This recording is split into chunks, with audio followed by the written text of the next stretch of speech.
Hey, welcome back to another video. It is once again DC x Sonic time. Hopefully this one comes out a lot closer to the issue's actual release date than the previous one. I'm recording it a lot sooner, so hopefully it won't take me too incredibly long to get it out. If for some reason you missed the last video but clicked on this one for whatever reason, then the basic gist of issue 3 was that we spent a lot of time with the Sonic characters on the DC Earth dealing with the villains and the circumstances over there. I don't know why you'd click on this if you haven't seen that one, unless this video somehow gets amazingly popular and this is the first video of mine that you've seen, but I seriously doubt that. So in contrast to the previous issue, this one is the DC characters on Sonic's world and dealing with these situations over there. And it does feel a lot of the same kind of thing, like the gist of it is the same.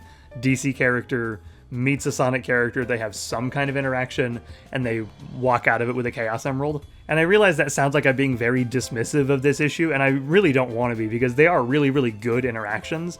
It's just conceptually it is sort of the same idea, just with the universes and the focus flipped. And I do have to admit, as a result of me being more of a Sonic fan than a DC fan, this issue actually does a lot less for me than the previous ones. Since it's so focused on the DC characters, it's mostly about them. The Sonic parts of it are sort of taking a backseat almost. Not that they're, fully removed. You still get, Wonder Woman teaming up with Blaze to fight the female Furies, who I am in no way familiar with. Superman fights Dr. Eggman, because of course he had to fight the big bald guy. So it's still a lot of really good meshing of the two universes. It's just with the heavier focus on the side of the crossover that I am less interested in. As a result, I'm not as into this issue as I think I have been really the previous three. I would definitely call this the weakest, quote-unquote, of the 4 issues so far, but that's not really by a lot. It's not a huge downgrade, it's just the focus is on the side of the crossover that I am not as interested in. That said, though, it continues that trend of melding these two universes really, really well, and clearly, paying a lot of respect to the both of them and giving us a lot of really cool moments on both the DC and the Sonic side. And that starts pretty much immediately. Like I said, I mentioned Wonder Woman teaming up with Blaze to fight the female Furies. It's always cool to see Blaze. Anytime she shows up, it's really cool. We even get Water Palace from Sonic Rush. And despite not knowing really who the hell the female Furies are, seeing Wonder Woman and Blaze give them the smackdown is super cool. Mostly, Wonder Woman comes in to deal the final blow, but it's pretty clear that Blaze has been able to hold her own against them for some time. Plus, against, a handful of parademons, which aren't necessarily the biggest threat, but you're dealing with two, major supervillains, as well as some lackeys. You gotta multitask for that. And Blaze has been handling it a lot on her own, it seems. And once again, the team-ups that we get, or I guess really the matchups that we get in this are pretty interesting. The one that sort of sticks out to me is slightly odd, is Batman fighting Metal Sonic. I guess Shadow doesn't really have any specific antagonists to him in particular that they reasonably could have used. With very few exceptions, Sega seems pretty against using the Black Arms, so I don't think they would have been a shoo-in for this. Plus, I really don't know how you would have been able to work them into the story, because the Black Arms coming back would really be its whole event in and of itself. So I can't, off the top of my head, think of a better thing that would fit for Batman to parallel Shadow fighting Batman's villains, but him fighting Metal Sonic is a little strange, although I suppose Batman has had his fair share of robot duplicates between that one episode of Batman the Animated Series and then Failsafe more recently in the comics. So it's, fighting a robot duplicate isn't entirely unheard of for Batman. But in a very nice parallel to Shadow fighting the Joker in the previous issue, the battle between Batman and Metal Sonic is completely silent, and you don't need the dialogue for it. Neither of them are especially chatty, especially not Metal Sonic, but it carries itself entirely just on the artwork and the flow of this particular interaction, and it's good. There's not a whole lot more to say about it. It's a good fight between the two. Probably the one I have the least real interest in is The Flash, as he fights not only the Deadly Six, but also a guy who I also have no clue who he is, Baron Vermin. It says he's one of Darkseid's elite, so I'm going to assume he's more of a notable character that I'm particularly familiar with, but I don't know who he is. But with this interaction, we're basically taking Like I said, a character I don't know who they are, and the Deadly Six, who, while I don't dislike, are definitely on the lower end of Sonic antagonists in my opinion. Certainly better stuff has been done with them since Lost World, especially come like the Metal Virus saga in the IDW series, but they're not super high on my list of I can't wait to see these guys interact with the DC characters sort of thing, if you get my meaning. We do at least get plenty of really, really good banter from the Flash.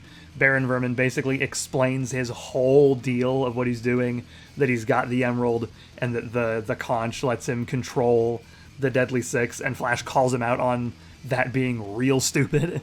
And of course, the Flash being the Flash, it takes him all of half a second to speed over and grab the Emerald and the shell. And in a very Zavok move, he thanks Flash for freeing him, but, he's evil and he wants the Emerald. But before any kind of a fight can really occur, Flash is like, look, you're not fast, I'm just gonna go. And then there's a really funny moment where Zavok just goes, he's as bad as Sonic. And then I don't want to go over every little detail, so all I'll really say about Superman's interaction with Dr. Eggman is I really love their callback to the it's a bird, it's a plane, it's Superman thing, but with Eggman saying it more in fear, I guess, than like amazement, like the old Fleischer cartoon was intending with that. But it's still a very, very fun nod. It's not exactly obscure, but as somebody who watched the Fleischer cartoons on tape when I was a kid, it's just something that I appreciate whenever it shows back up. Plus, this does a really good job of showing Superman's just raw strength. Even I, as a pretty casual DC fan, am aware of the fact that the people that say Superman is basically invincible and has a million powers isn't super accurate, but he is really strong, and we see a lot of that here, in that he just sort of annihilates the Egg Fleet, or at least portions of it, and even the Egg Emperor, he has just no struggle with whatsoever. So it is a good interaction, even if it's not one that I'm going to go super in-depth with, just so I don't go through every little detail, because I do want you to read this book, like I've said the last 3 issues thus far. And basically same deal for Green Lantern fighting Granny Goodness and saving the Wisps. There's not a whole lot to really go into with this one anyway, though there is the very funny line of "Stop traumatizing the aliens, Grandma," which I got a real kick out of. By the end of the issue, we're essentially where we were at the end of the previous one. Our stories have converged. We've got the Sonic characters back on their world with the DC characters and ready to go and set things up for the finale next month, which I am not ready for, although it's probably this month by the time this video is actually out, because it's in July.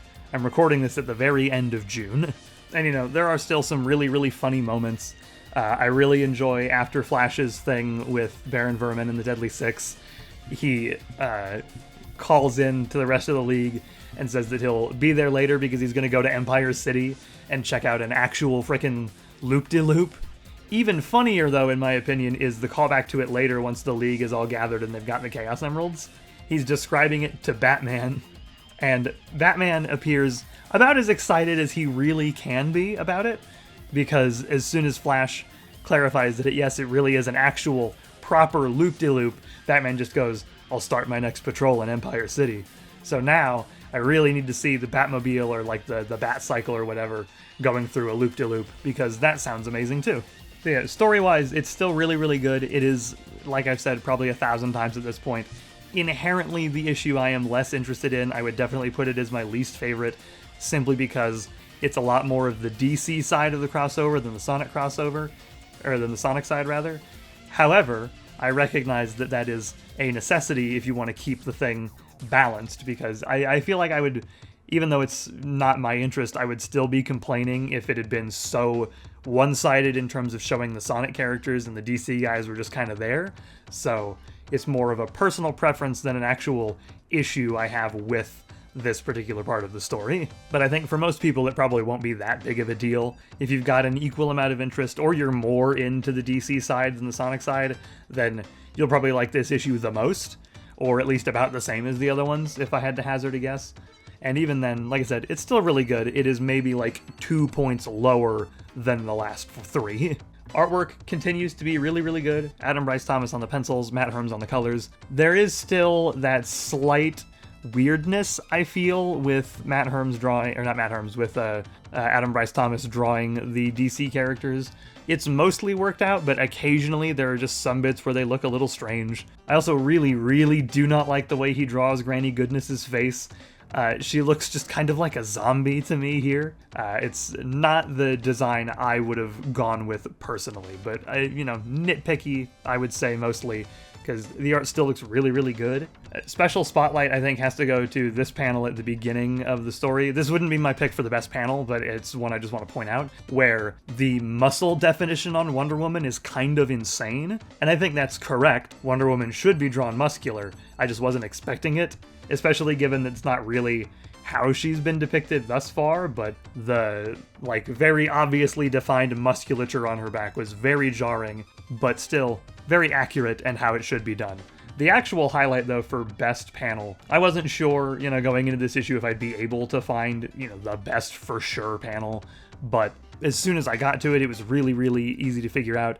It's gotta go to Green Lantern blasting Granny Goodness with the rainbow-colored beam, thanks to the Wisps. It feels very end of Sonic Colors final boss, finishing shot, as well as just general superhero superpower thing. It looks really cool. I love it's not really Kirby crackle, but the sort of dots that make it look like the way old school comics were printed on paper, where if you get really close up, you can see the dots on it. It's really good. It has been the panel that's stuck with me the most thus far, so it is no contest that's the one that's got to be the best panel of the issue. So yeah, that is about all I have to say about issue 4 of DC X Sonic. It's still really good. It is marginally less good than the previous 3 issues, but more in just how interested I am in it, simply because, again, and I swear this is the last time I'll say it, it's mostly DC focus, and I'm more interested in the Sonic side of it, but that's really minute. It is still incredibly good. Even the weakest issue of this series so far is still pretty good. So I don't have any real actual complaints. It's just personal preference stuff and minor art nitpicks, pretty much. Yeah, like I've said before, if you like either side of the crossover, go read this. It's good. The final issue is out next or this month, depending on when specifically this video comes out. Pick up the trade if you want to wait for the whole thing to be out. Just read it. Just read this. It's really good. So with all that said, that is going to be it from me. I hope you have a good day, afternoon, evening, whatever time of day it is for you, and I will see you guys next time.